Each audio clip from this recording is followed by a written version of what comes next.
আসসালামু আলাইকুম এভরিওয়ান, তোমাদের মাঝে আবারও নিয়ে আসলাম জমিদার বাড়ির মেয়ে গল্পে তৃতীয় পর্ব। নীলার পিছন পিছন ভিতরে যাইতেছি। মেইন দরজাটা পার হয়ে বাড়ির মধ্যে ঢুকতেই দেখি দারবেশের মতো একটা লোক সোফার উপর বসে তসবি গুনতেছে। নীলার কানে ফিসফিস করে বললাম, এই তোমরা কি বাড়ির ভিতরে জিন টিন পালো নাকি? কেন? এই যে সোফার উপরে জিনের মতো এটা কে বসে আছে? ওটা আমার দাদু। ওহ আচ্ছা, আমি তো ওনার চেহারা, চুল আর দাড়ি দেখে ভাবছিলাম কোনো দারবেশটার বেশ হইব হয়তো, আবার কেমন জিন জিনও মনে হইতেছে। হি হি হি, চুপ। আমার সাথে যত যত ইচ্ছে দুষ্টুমি করো, কিন্তু বাবা আর দাদুর সাথে একদম কোনো দুষ্টুমি করবা না। কেন? ওনারা দুইজন অনেক রাগী। সত্যি? হুম। যাক, দুষ্টুমি করার জন্য শেষমেশ দুইটা লোক মিলল। হি হি হি। এবার তুমি আমার পিছন পিছন আসো, আমি একটু আগে গিয়ে জিন দরবেশ দাদুর সাথে কথাবার্তা সেরে ফেলি। আরমান? না। কে শুনে কার কথা? দরবেশ দাদু। আসসালামু আলাইকুম ওয়া রহমাতুল্লাহি ওয়া বারাকাতুহু। ওয়া আলাইকুমুসসালাম ওয়া রহমাতুল্লাহি ওয়া বারাকাতুহু। দরবেশ দাদু, আমার নাম আরমান। ঠিক আছে, এখানে কিভাবে আসছো? সে তো এক ইতিহাসের মতো কাহিনী। শর্ট করে বলতাম নাকি পুরো ইতিহাসটাই শুনবেন? শর্ট করে বলো। জিবি, প্রথমে আব্বার আলমারি থেকে টাকা চুরি করছি। এরপর সিলেট আসার জন্য সিলেটের বাসে উঠছি। বাসে উঠে নীলা নামের একটা মেয়ের সাথে পরিচয় হওয়ার পর থেকে তার সাথে গল্প করতে করতেই আসতেছিলাম। হঠাৎ বুমুম বুমুম। মানে? বুমুম মানে বাসের চাকা ফেটে গেছে। তো বাসের চাকা মাঝ রাস্তায় ফাটার কারণে আপনার নাতনি আমাকে এখানে গাড়ি করে নিয়ে আসছে। গাড়ি থেকে নেমে মার পর থেকে আপনার এখান অবধি পায়ে হেঁটেই আসছি। বাহ, একটা মেয়ে আসতে বলল আর চলে আসলেন। এই যে হ্যালো দরবেশ দাদু, আমি না আপনার নাতনির কথায় এখানে আসি নাই।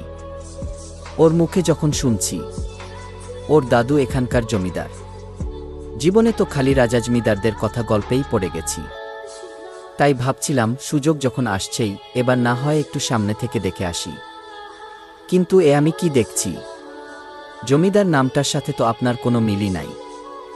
আসার সময় মনে মনে ভাবছিলাম জমিদার দেখতে হয়তো কোনো বীরের মতো হবে, কিন্তু আপনাকে দেখে তো মনে হইতেছে।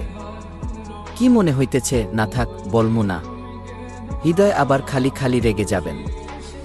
রেগে যাব না, বলো কেমন লাগতেছে? কেমন আবার? কোনো জিন আর দরবেশের একসাথে মিশাইলে যেমন লাগে তেমন লাগতেছে। রাগী একটা লুক নিয়ে আমার দিকে তাকালো। অনেক কিছু বলতে চেয়েও বলল না। নীলা, এই দিকে আয়। জি দাদু। আরে জি দাদু না বলে জিন দাদু বল। হি হি। আরমান চুপ। দাদু, ওর কথায় কিছু মনে কইরো না, ও একটু বেশি কথা বলে। আচ্ছা, তোর মা কেমন আছে? ভালো আছে দাদু। আব্বু কোথায়? একটা কাজের জন্য একটু বাইরে গেছে, কালকে ফিরবে। তুই ওকে নিয়ে উপরে যা। ঠিক আছে দাদু। আরমান, উপরে আসো। হুম। এই আর 1 মিনিট দাঁড়াও। আবার কি? আচ্ছা দাদু, তোমারে কি আমি জিন দাদু দরবেশ দাদু নাকি খালি দাদু বলে ডাকুম? নীলা, ওকে উপরে নিয়ে যা। আরমান, উপরে চলো। কিন্তু উনি তো কোনোটাই বলল না। তাহলে কি আমি 3টা বলেই ডাকুম, সাথে খারাপ কিছু হোক? আরমান প্লিজ উপরে চলো। আচ্ছা ঠিক আছে, চলো। কি আর করার, আমার পছন্দমতোই কোনো একটা বলে ডাকমুনি। উপরে যাওয়ার পথে। আরমান, তুমি কি পাগল? হ্যাঁ, দাদু আর বাবা অনেক ডেঞ্জারাস। তো কি হয়েছে? চুল দাড়ি আর কাপড় চোপড় দেখে তো জিনদের দরবেশ মনে হইতেছিল। হি হি। আরমান চুপ। আমি যে কেন তোমারে আনতে গেলাম? ও মা, তোমার কি কোনো প্রবলেম হয়েছে নাকি? আচ্ছা, আমি তাহলে গেলাম। Bye, tata. আরে দূর, আমি সেটা বলি নাই। প্রবলেম আমার হবে কেন? প্রবলেম তো হবে তোমার। তুমি যদি এমন করতে থাকো না, সত্যি সত্যি খারাপ কিছু একটা হয়ে যাবে। কেন? কেন আবার? বাবা আর দাদু অনেক ডেঞ্জারাস তাই। ও ও হুম হুম হুম। এবার এই রুমে গিয়ে ফ্রেশ হয়ে বসে থাকো, আমি খাবার নিয়ে আসতেছি। ঠিক আছে। বাহ, রুমটা তো সেই। মনে হচ্ছে আমার আসার কথা শুনে কেউ আগে থেকেই রুমটা গুছিয়ে রাখছে। আর হাজার হলেও জমিদারের বাড়ি বলে কথা, সব কিছু তো সেই হবেই। ফ্রেশ হয়ে খাটের উপর চিপটাং হয়ে শুয়ে ফোন টিপতেছি। এমন সময় দরজায় ঠক ঠক। দরজার কাছে গেলাম। কে? আরমান। আমি নীলা। দাঁড়াও, খুলতেছি। হুম, এই যে ধরো তোমার খাবার। হুম, দাও, অনেক খিদে লাগছে। আচ্ছা তুমি খেয়ে নিও, আমি গেলাম। ঠিক আছে। খাবারগুলো দেখে তো সেই লাগতেছে, কিন্তু সেই লেগে তো কোনো লাভ নাই যতক্ষণ না পেটের ভিতরে ঢুকতেছে। আহা, খাইতে যা লাগলো না, পুরাই জমিদারি খাবার। আজকের মতো খাওয়া দাওয়া সব শেষ, এবার একটু ঘুমাই নে। রাতটা কাটলেই কালকে সকালে উঠেই সিলেটের দিকে দৌড় দিমু। 20 মিনিট যাবৎ শুয়ে আছি, কিন্তু ঘুম আসার কোনো নামই নাই। আর এই দিকে হারামজাদা শয়তান মনে ভিতরে ঢুকে খালি খালি ভজঙ্কর চিন্তাভাবনা নিয়ে আসতেছে। কেমনটা লাগে তাই একটু যে ঘুমায়, ভয়ের চিন্তাভাবনা মনের ভিতরে ঢুকে ঘুমটা ও আর আসতেছে না। খালি মনে হইতেছে আরমান এমন পুরাতন জমিদার বাড়িতেই তো ভূত থাকে, আমি তো ডিরেক্টই মরে যামু। আমার স্বপ্নের সিলেট যাওয়া তাইলে হইছে। এত ভয়ে ভয়ে আর চিন্তার মধ্যে থাকলে আমি এমনিই টেনশন করে মরে যামু। তার থেকে বরং নীলার রুমে যাই, গল্প করতে করতেই রাত শেষ হয়ে যাবে। ঠক ঠক ঠক। কে? এই দরজা খোলো, আমি আরমান। কি হলো আবার? ভিতরে চলো আগে। আচ্ছা, কি হয়েছে বলো, আমি তোমার রুমে তোমার সাথেই থাকুম। কি? কেন? এমন কিছুই করার কিছু নাই, আমি তোমারে টাচও করব না, কারণ আমারও এখনো বিয়ে হয় নাই। আর আমারে দেখে কি খারাপ মনে হয় বলো? ওহ, আমি কি সেটা একবারও বলছি নাকি? তাহলে তোমার সাথেই থাকি। কিন্তু কেন? ওই রুমে আমার একলা থাকতে ভয় লাগতেছে তাই। এই চুপ করে আছো কেন? কিছু তো বলো। আচ্ছা, আমার সাথেই থাকো। হি হি। ওকে। রুমের এদিক ওদিক একটু ভালো করে তাকাইতেই তো আমি যা। এই আরমান, হা করে আছো কেন? না মানে দেখছি।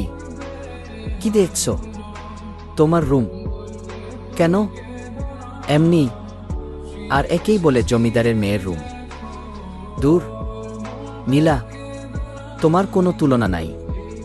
কেন? তুমি যে এত বড় ঘরের একটা মেয়ে, তোমারে দেখে বুঝাই যায় না। আর তোমার মনটাও ভালো। ভালো মানে? ভালো মানে ভালোই। হি হি। আচ্ছা, তোমাদের এত গাড়ি থাকতে তুমি বাসে করে আসলে কেন? আর তোমার মা কোথায়? আম্মু এই সব কিছুর থেকে আলাদা থাকে কেন? কারণ এইসব জমিদারি, ধন সম্পদ কোনো কিছুই আম্মুর ভালো লাগে না। আম্মু চায় সুন্দর একটা পরিবার নিয়ে সাধারণভাবে থাকতে, যেখানে সবাই সবাইকে সময় দেবে, ভালোবাসবে। কিন্তু বাবা আম্মুর ঠিক উল্টো, সব সময় ব্যস্ত, আমাদের জন্য কোনো সময় নেই তার। এই জন্য আম্মু আমাকে নিয়ে দূরে চলে যায়, যাতে আমি বাবার মতো না হই। ওহ, তবে একটা জিনিস ভাবতেছি। কি? তোমার বাবা আর মা দুইজনই দুইজনকে সেই ভালোবাসে, এজন্য কেউ এখনো কোনো বিয়ে করে নাই। আর যতসব আমার বাপ মা। কেন?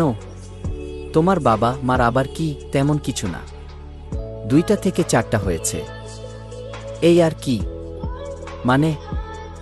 ওরে বাপুরে, এইটা ও বুঝব না। দুজন দুই দিকে গিয়ে আবার বিয়ে করেছে, আর মাঝখানে আমারে দিয়া 5 জন। তোমার খুব খারাপ লাগে তাই না? দূর, খারাপ লাগবে কেন? আমার তো আরো গর্ব হয়। কোনো হালাই এমন আছে যে আমার মতো? বাপ মা দুইজনেরই বিয়ে খাইছি। আরমান, তুমি না অদ্ভুত। হুম, জানি। হায় হায়, কালকে তো আমি সিলেট যামু।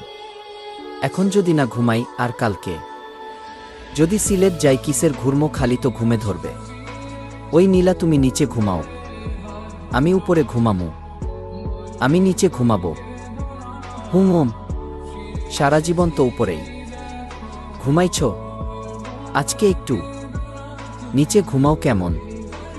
বাপ দাদা জমিদার হইলে ও মাঝে মধ্যে একটু নিচে ঘুমানো লাগে, তা না হলে পাপ হয়। এখন এই নাও কম্বল, চাদর আর বালিশ, যাও এখন ঘুমাও। টাটা, আবার কালকে দেখা হবে। আর শোনো, তুমি আর তোমার আম্মু সত্যি অনেক ভালো। এবার যাও। আহা কি নরম বিছানা, যাই গা, কালকে আবার দেখা হইব। হি হি হি।